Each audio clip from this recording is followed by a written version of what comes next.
We're Bo and Kate, and together with our trusty old pickup and our little custom camper we call Wanderbox, we're attempting to go over 4,600 miles in the next 16 days to visit 7 national parks.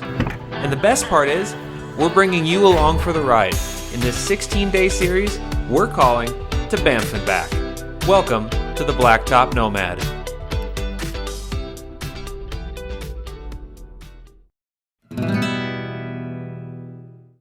Homeward bound. We have 12 hours in the car today. We're going to try and make some stops, maybe do some world's largest sightseeing. We don't know. We're going to need some breaks at some point.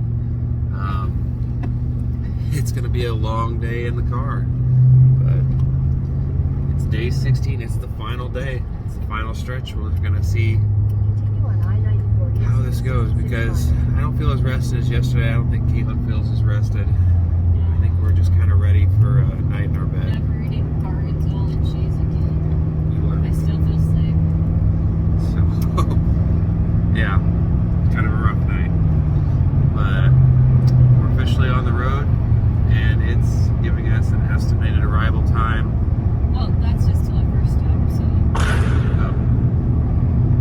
Anyway, don't get too excited. I guess not. Well, anyway, it's about 12 hours, so we'll just, So technically it's 6:19 now. Yeah. Because we're in the mountain time still, but so we have to add an extra hour. An hour, because we're going to lose an hour. Yeah. We're going to Central. So it's going to be like, I bet we get home by the time we stop a little bit, like 9. It's going to be a long day. Glad you're here with us.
To touch the buffalo's beard.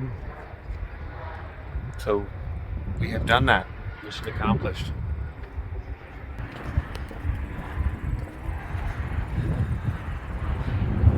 Oh, nuts. Hey, got a little snack and a sport sticker. We're no super early for ice cream, but probably last chance for Huckleberry.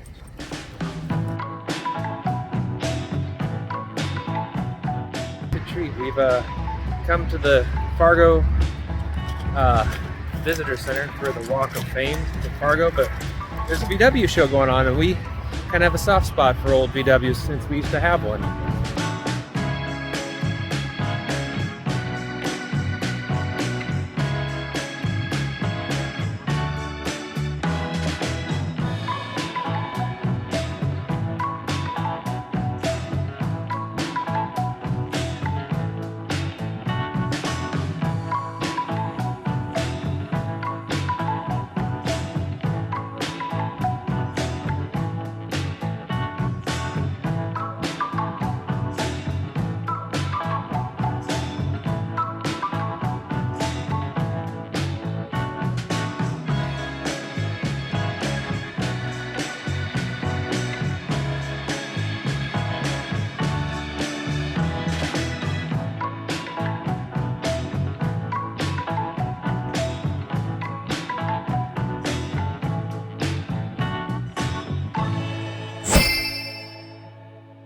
unplanned event. That we planned to stop here just because of the Fargo exhibit, but just the fact that there was a VW show, and at least I'm a big VW fan. I don't know about you, but you can take it or leave it. But No, it's cool. that was awesome for me. I love getting to see all that stuff. All right, gonna gas up at this stop, and then we're gonna head to Otto the Otter. Cheapest gas in the trip right now, $2.89. I'm gonna get it all the way full. Our haul of gas receipts is getting very large. You'll have to post your guesses down in the comments what you think our actual fuel bill was total and what our average mile per gallon was, because I'm gonna tabulate that all at the end when we go over everything that our trip summary at the end. So take your guesses.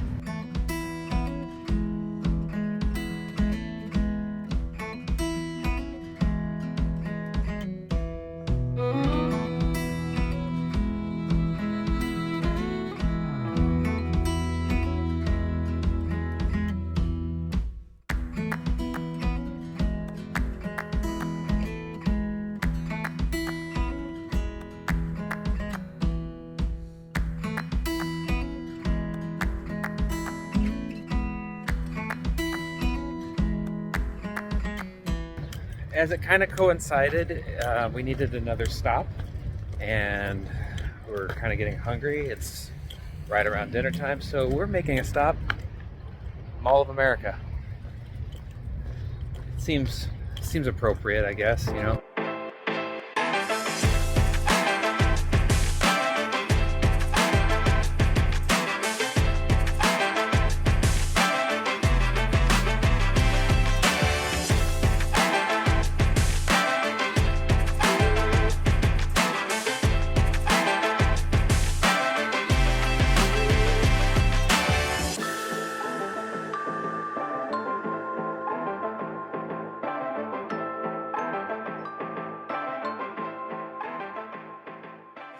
Well, that was kind of a bust. Lego was super busy, so that wasn't even like enjoyable to look in. And then we went looking for smash pennies and stickers because, you know, that's our thing. The smash penny they wanted you to pay with card, and it was $2.50. Yeah, but it wasn't even for the Mall of America. It just said the Nickelodeon thing. It wasn't even. And then the stickers, we went to the Mall of America gift shop, right? It seems like the logical place. They had stickers for like Chicago, Illinois, and literally everything else under the sun, but not anything that said Mall of America. So I was like, Or even Minnesota.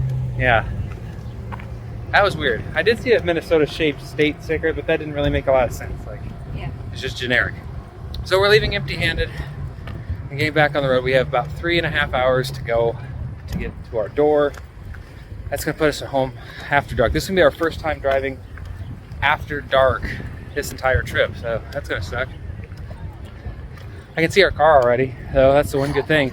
It sticks up so far. Yeah, how will we find it? Can y'all see it? You can't lose it in a parking lot. That is the wonderful thing.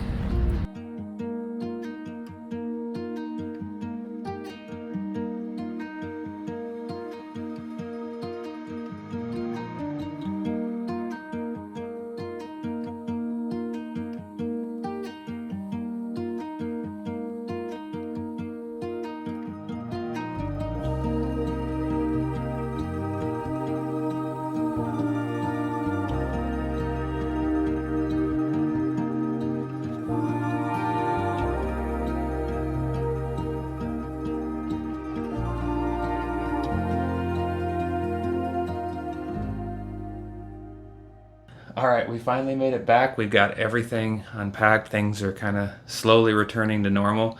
And we have our final tallies all added up. So we're going to go over the totals from our trip that we promised. And I'm just going to hand it off to Kate because she's going to go first. Okay, so we ended up visiting 12 total parks. And I'll go through the list, and there's 2 that we ended up tying with. So when I get there, I'll kind of explain. It was mostly because I thought some of the stuff was similar, and like it was really tough to rank them just because it was hard to separate those 2 parks. Because for me, at least, I couldn't tell where one started and ended, more or less. And honestly, it was kind of hard to rank all of them in general because even though we ranked them, they were all really pretty and like we had fun at all of them. Definitely. So like even though like some parks are going to end up lower than others, we still highly recommend, if you have a chance, checking them all out, because they all offer something completely different and unique, and each one in its own right is worth a visit. Okay, so at the bottom of the list was Poor Wind Cave, number 11. Which is... It was great on its own and everything, but compared to some of the other ones... they were better. Like, the Wind Cave just didn't have a whole lot it offered. It did, it was the cave, which was cool in its own right. But, I mean, it was just the caves. Like, the other parks have so much to offer, so much difference. They had prairie dogs and a few things, but yeah. So, 11 was Wind Cave.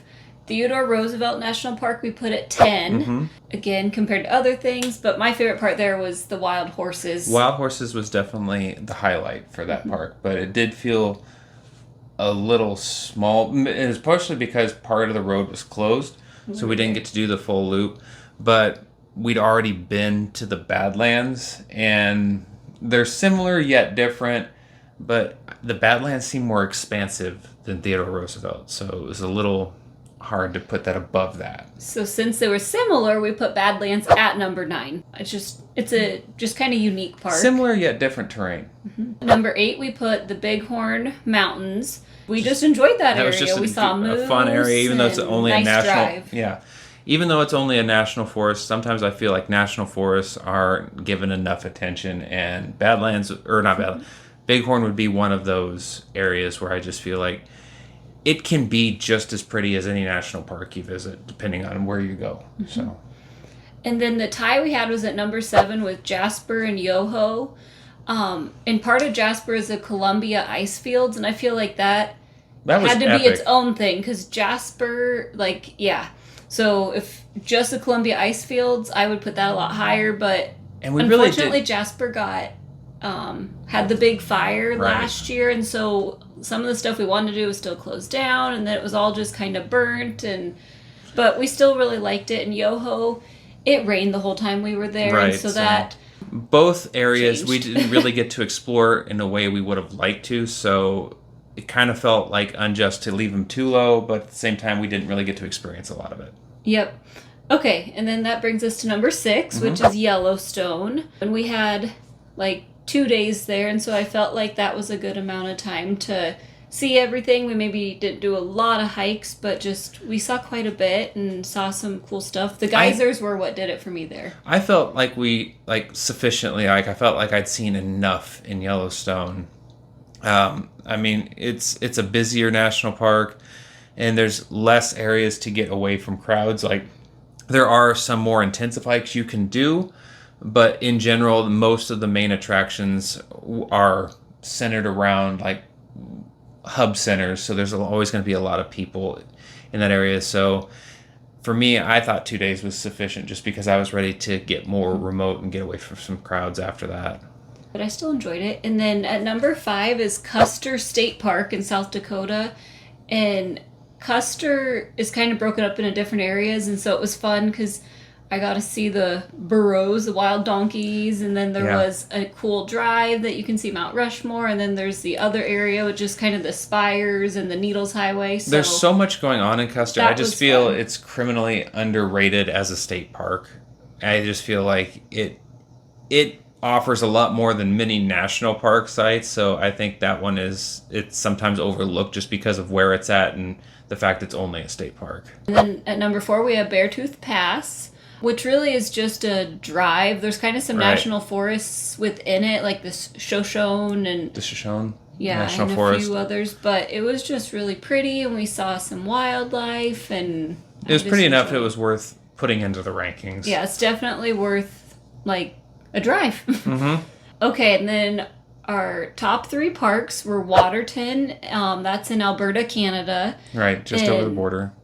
That we didn't get to spend enough time at, and I would love to go back just to Waterton. I would love to just go to Waterton. I mean, yeah, that was hard to even pull me away from. I don't think we were expecting it to be as pretty as it was, because we were going into Banff. We thought we could just skip over that, and we realized as soon as we got there that was a mistake, because it was so pretty, and it's probably one of my favorite days in Canada. I mean, even though we just spent the morning there, it's just something else. And the fact that it is a peace park between the U.S. and Canada means there's so much to see. So we really only even just graze the surface of that one. And then second was Banff.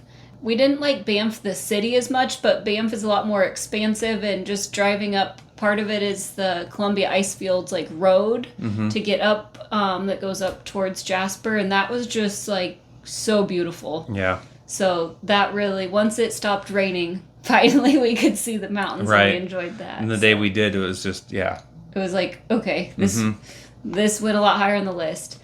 And then topping the list was Glacier. And Glacier was just beautiful. Top to bottom, it was just a great experience. Beautiful views, great places to kind of like stay outside the park. You know, we stayed on the east side. We determined we are east side Glacier people. Not as touristy as the west side. Not as much. We ate at like every restaurant there was, Pretty but much. that's fine. But it was just beautiful hikes, beautiful views, you know, great wildlife. I mean, just it had everything that we wanted in a park. And it, even though there were busy parts of it, it wasn't, you felt like there were ways you could escape the hustle and bustle if you wanted to. Like there were plenty of places to feel secluded within the park, which I liked. Yeah, more than one like hike we did. We were the only people out on that little hike. Right. So So it just depended what you wanted to do. again, that'd be a place I would go back to. And like I said, we saw all kinds of different wildlife, which brings me to the next thing is we had to rank and all the wildlife we saw. So we ended up getting to see 17 different types of wildlife through all the different parks, and I'm an animal lover, so I thought that was really fun. And it was kind of fun to get to like catalog them as we went and just let you know which ones we saw, like where we saw them at. The highlight for me though had to be, you know, amongst seeing all the wildlife, which everyone is cool in its own right, but seeing Jeff the grizzly bear in Banff was my top. Only because it was unexpected. Like everywhere else, we were looking for wildlife. Yeah. There, that wildlife was no wildlife found us, and that's what I think what made that cool. Just, with that encounter, is just because we weren't expecting it at the time. And then another exciting part of our trip was we always get souvenirs, and so we ended up with, what was it, 31 souvenir stickers and 7 smash pennies. And for me, my favorite part of a trip sometimes is when we get home and we get to like go through all of the souvenirs we pick up and see. It's just kind of like getting to relive each of those moments where we're like, oh, we picked that up here, we picked that up there. And then getting, for at least in the stickers case, we've been adding them to our sticker wall, and it's really fun to see how that's progressing. We only started this project a couple years ago, and it's crazy how much it's already filled up since then and how expansive it is. And I can't wait to just do more trips and add more to it, because that's just fun every time you get to see all the different art getting put together on the wall. And then like going back, like, oh, I remember I saw a cat when we ate at that restaurant. Right, exactly. Or like some of the different stickers we have bring back funny stories and things. Okay, so the last thing we have is the mileage and fuel totals. We kind of teased this throughout the entire series. And what we ended up doing, so we originally had the Grand Tetons planned as part of our excursion. We cut that out. We just didn't feel like we could do it justice. So that ended up bringing our mileage total down slightly. So we ended up covering 4,673.1 miles. And that used an entire total of 298.56 gallons of gas. I'm getting sad just reading that. On average, though, our truck managed to return 15.65 miles to the gallon, which I didn't think was too bad, especially when we started out our first day. We were averaging about 11. I figured we'd end up in the 12, 13, so 15. I'll take that for a full-size truck of that year. I'm pretty happy with that. In total, once we converted everything we spent Canadian into U.S., we spent $1,347.02 to purchase all that fuel. So that breaks down to just a little over 29 cents per mile, which again is a lot, but it's not terrible. So basically, that is all the surprises we had for the trip breakdown. So if you've been following throughout this entire series, thank you so much for sticking with us and being a part of this. This has been a really new experience for me, especially, getting to try and film and put all this together. Like, it's been a huge learning curve, a huge learning experience. It's been a lot of fun. It's been really rewarding. And I'm excited to try this again, try new things, make these better as we go. So thank you for being a part of this beginning journey and sticking with us as we grow and learn. It's really fun. It's really appreciated to have everybody being so encouraging. So thank you for that. But we do have some things I have in the back of my mind planned for the future. So stick around, make sure you're followed and subscribed so you can see everything we're going to be doing coming up in the future. And so until we're ready for those next videos, thank you again so much for watching, and take care, everybody. See you down the road. Heading up the west coast in the morning to find a place where no one knows our faces or our names.